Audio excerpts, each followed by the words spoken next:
l'aigua, si us fixeu aquí, hi ha com un color rosat. Veieu que arriba com a 1 metre abans del sostre?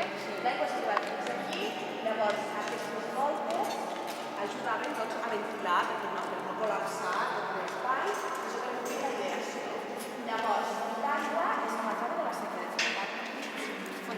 Pinyana, que és la seca que hi havia en aquest cantó, a l'oest, i a l'est passava de Fontanet. Doncs aquí ho bullia, el nombre de la persona, tota l'aigua es va passar al canal de Pinyana. Entrava per aquí, allí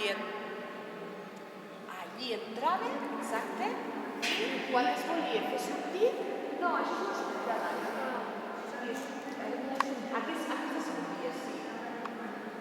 I la sortida, la canalització, seria per aquest forat d'aquí.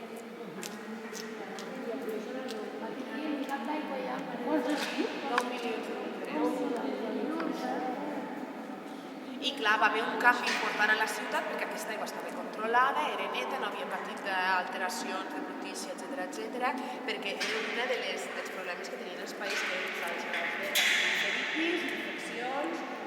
Per exemple, l'església havia de dir a les parelles que s'infectaven que passava de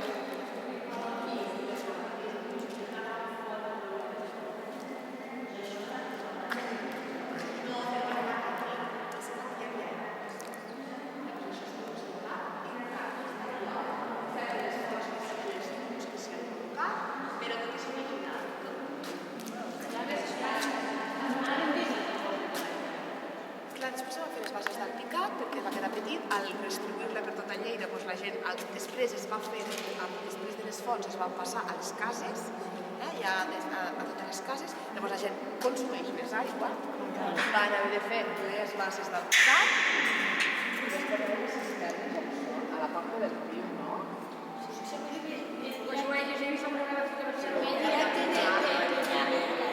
Però ja no la veus. Aquí veus la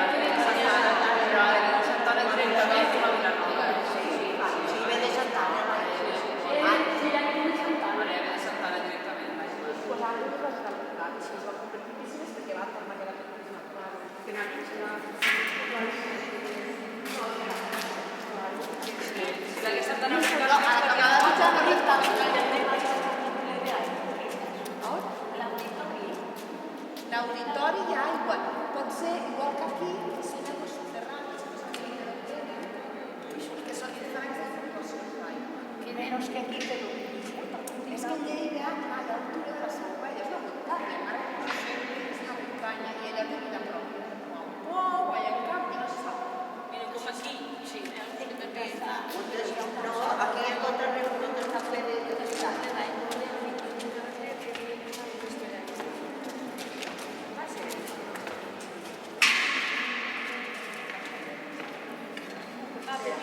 Espera hasta el marí.